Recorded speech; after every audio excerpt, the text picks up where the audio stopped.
بسم الله الرحمن الرحيم.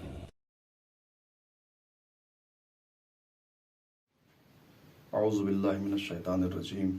بسم اللہ الرحمن الرحیم. الحمد لأہلہ والصلاة علی اہلہا. اما بعد. اس وقت کی اس مختصر سی گفتگو کا جو موضوع ہے وہ 40 اور دشمنوں کی سازش. 40 ابا عبداللہ 40 حسینی کہ جس کے سلسلے میں جن کی جو فضیلتیں ہیں اور علماء مراجع یا ائمہ اطہار سے جو چیزیں نقل ہوئی ہیں، جو روایات نقل ہوئی ہیں، جو اقوال آئے ہیں، اس پیرائے کو لے کر کے اور آج کے زمانے میں جب 40 حسینی کا پوری دنیا میں ایک شور ہے، ایک غوغا ہے، ایک کتنا بڑا مجمع، ایک کثیر مجمع جو اپنے آپ کو ہر طریقے سے اور کسی بھی حال میں اپنے آپ کو اس نقطہ مرکزی تک پہنچانا چاہتا ہے کہ جہاں سے وہ کچھ لے سکے، کچھ حاصل کر سکے.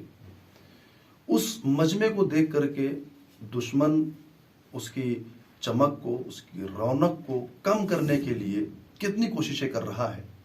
میں کوشش کروں گا کہ اس مختصر سی گفتگو میں اس کو آپ تک پہنچا سکوں. خود 40 کی فضیلت میں ایک جملہ کہوں کہ جو روایت میں وارد ہوا ہے کہ جو مومن کی 5 علامتیں بیان کی گئی ہیں، ان میں سے جو آخری ہے وہ ہے زیارت 40 کی زیارت کا پڑھنا. لیکن جب دشمن سازش کرنے پر آتا ہے، جب دشمن کسی چیز کی رونق کو ختم کرنے پر آتا ہے تو وہ کوئی نہ کوئی نقطہ اور کوئی نہ کوئی شوشہ چھوڑتا ہے تاکہ اس سے لوگوں کے درمیان میں جو ہے اختلاف پیدا ہو اور وہ اس کی رونق کو کم محسوس کر سکیں. زیارت 40 یعنی 40 کے روز کی زیارت پڑھنا، امام حسین کی حرم میں یا امام حسین کے لیے کہیں سے بھی اس زیارت 40 کو پڑھنا علامت مومن میں سے. مگر دشمن نے اس کو بدلنا چاہا اور اپنوں میں سے کسی نے آیت اللہ بہجت کے سامنے زیارت 40 کا مطلب پوچھا اور کہا کہ لوگ یہ کہتے ہیں زیارت 40 سے مراد یہ ہے کہ 40 مومنین کی زیارت کرنا. آقا بہجت نے بڑی سختی کے ساتھ اس کو رد کیا کہ نہیں، یہ نہیں ہے، عقل میں آنے والی بات نہیں ہے کہ صبح انسان اٹھے اور ہر روز جو ہے وہ 40 مومنین کی زیارت کرے اور پھر وہ علامت مومن میں شمار ہو، مومن کی علامت میں شمار ہو، پھر وہ اپنے روزمرہ کے کاموں کا کیا کرے گا، اپنی زندگی کا کیا کرے گا، اور جو اس کے زندگی کے جو اور دیگر امور ہیں اس کا کیا کرے گا. انسان کا پورا دن تو اسی میں لگ جائے گا. لہٰذا انہوں نے بڑی سختی کے ساتھ اسے رد کیا اور کہا کہ نہیں، زیارت 40 سے مراد 40 کے دن امام حسین علیہ السلام کی اس زیارت کا پڑھنا ہے کہ جس میں معارف الہی پوشیدہ ہے، جس میں معارف الہی بیان کیے گئے ہیں، جس میں مقصد قیام امام حسین بیان کیا گیا ہے، جس میں کربلا کو بیان کیا گیا ہے، جس میں کربلا میں شہید ہونے والے شہیدوں کی قربانیوں کے اثر کو بیان کیا گیا ہے. تو ایک یہ مرحلہ تھا اور اس کے بعد دوسرا مرحلہ. اب جو یہ کثیر تعداد جب دشمن کی نگاہوں میں آئی، سب سے پہلا مرحلہ یہ ہے کہ کیوں جاتے ہیں 40 حسینی کی طرف لوگ، کربلا کی طرف لوگ اتنی شدت کے ساتھ اپنے آپ کو پہنچانے کی کوشش کیوں کرتے ہیں؟ اس لیے کہ یہ 40 اصل میں شاعر خدا ہے، شاعر الہی ہے. اور وقت نہیں ہے کہ اس کو میں جو شاعر الہی کو ثابت کروں یہاں پر اور مکمل اس کی توضیح دوں. بس اسے یوں سمجھ لیجئے کہ ہر وہ چیز کہ جسے دیکھ کر لوگوں کے دلوں میں تقوی اترے، ہر وہ چیز کہ جس کے ذریعے سے خدا یاد آ جائے، وہ شاعر الہی.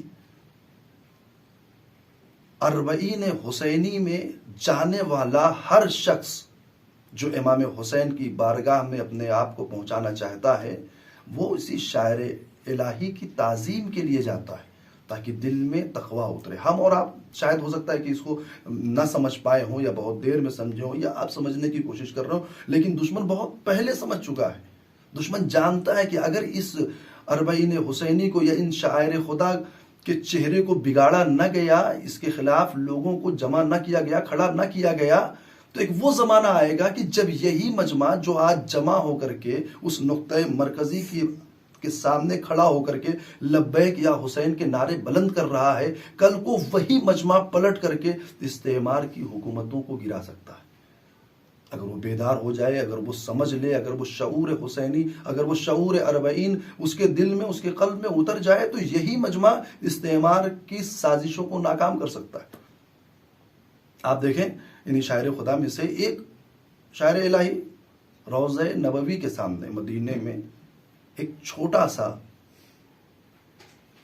سا مقبرہ ایک قبر پر بنا ہوا ہے جو دشمن کی آنکھوں میں کھٹک رہا تھا، اور جب دشمن برسر اقتدار آیا تو اس نے اسے گرا دیا۔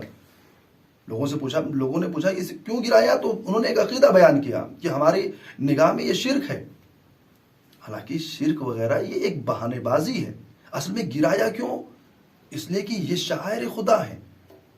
پوری دنیا حج کرنے کے بعد مسجد نبوی میں آتی ہے، روضہ نبی پر آتی ہے، جب پلٹ کر کے وہ نگاہ کرتی ہے، اس روضے کی طرف دیکھتی تو سوال نہ کرتی کہ کس کا روضہ ہے۔ جب پتہ چلتا کہ نبی کی اکلوتی بیٹی کا روضہ ہے تو پوچھتے نہیں کس نے شہید کیا، کیسے شہید ہوئی، اتنی دور کیوں ہے، یہ کو تنہا کیوں ہے۔ اور جب یہ سارے سوالات ہوتے تو ظاہر سی بات ہے کہ جب فضیلتیں کھل کر کے سامنے آتی اور لوگ احساس کرتے تو وہیں پر کھڑے ہو کر کے، وہیں پر اسی مقام پر استعمار کے خلاف، ظالم کی حکومت کے خلاف، اس وقت کے بادشاہت کے خلاف، یہ ساری چیزیں انسان اپنے احساس کو ظاہر کرتا۔ تو دشمن نے کیا کیا کہ نہیں، جب یہ احساس بیدار ہونے سے پہلے اسے ختم کر دیا جائے تاکہ وہ تقوی نہ اترے قلب میں، اور تقوی نہ اترنے کی وجہ سے انسان بیدار نہ ہو، اور انسان بیدار نہ ہوگا تو پھر ظالم کی حکومت کو کوئی خطرہ نہیں ہوگا۔ اور یہی چیز بالکل اربعین حسینی میں، یہی چیز اربعین حسینی میں دشمن سامنے لے کر کے آ رہا ہے۔ اب آپ دیکھیے کتنی مقدس جگہ ہے اور کیسے انسان کو وہاں تک جانا چاہیے، یعنی اپنے پورے سراپے کو، اپنی پوری حیثیت کو بھول کر کے انسان اس نقطۂ مرکزی کی طرف پہنچے جہاں سے وہ شعور حاصل کرے، جہاں سے وہ دین حاصل کرے، جہاں سے وہ آزادی حاصل کرے، فکری آزادی حاصل کرے انسان۔ مگر چہرہ ایسے بگاڑا۔ چند سال پہلے جب میں خود اربعین میں گیا تھا تو میں نے پیادر روی میں دیکھا تھا کہ کچھ لوگ ہیں جو اپنے گلے میں پٹے باندھے ہوئے، زنجیریں باندھے ہوئے اور گھٹنیوں کے بل جا رہے ہیں۔ میں نے کسی سے پوچھا یہ کون لوگ ہیں اور کس طریقے سے جا رہے ہیں؟ کہا یہ اپنے آپ کو کتا بنا کر کے کربلا تک پہنچانا چاہتے ہیں۔ عجیب ہے، یعنی انسان سوچے کہ کس وقار پہ ہے، انسان کی حیثیت کیا ہے، انسان کا مرتبہ کیا ہے، اور انسان اپنے آپ کو کس طریقے سے لے کے جا رہا ہے۔ یہ کون سی چیزیں ہیں؟ یہ وہ چیزیں ہیں جو چہرے اربعین کو مسخ کرنے کی کوشش کی جا رہی ہے، خراب کرنے کی کوشش کی جا رہی ہے، تاکہ لوگ یہ دیکھیں کہ نہیں، یہاں تو ایک ایسی رسمیں ہیں، ایسا رواج ہے۔ یہ ساری چیزیں جو دشمن کی طرف سے اربعین کے مراسم میں اور اربعین کی راہ میں جو لگائی جا رہی ہے، تاکہ چہرہ جو ہے اربعین کا وہ بگڑ جائے اور دشمن اپنے مقصد میں کامیاب ہو جائے۔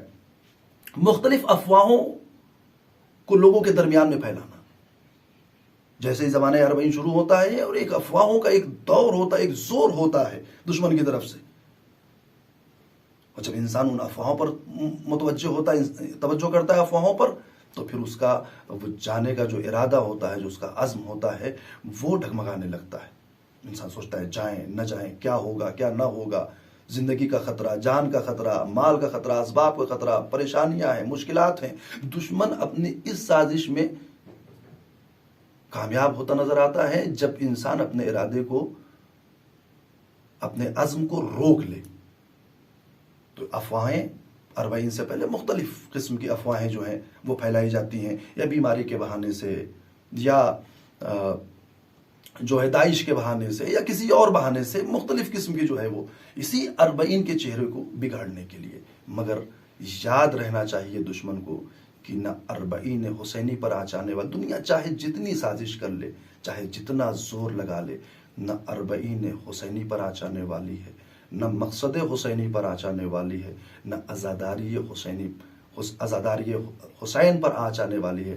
اس لیے کہ جس ذکر کی، جس قربانی کی اور جن افراد کی یاد کی اور تذکرے کی ذمہ داری خدا نے لی ہو، دنیا ایک طرف ہو کر کے پوری کوشش کر لے، مگر اس کے تذکرے میں، اس کی یاد میں اور اس کے ذکر میں کوئی کمی نہیں آنے والی ہے۔ وآخر دعوانا ان الحمد للہ رب العالمین۔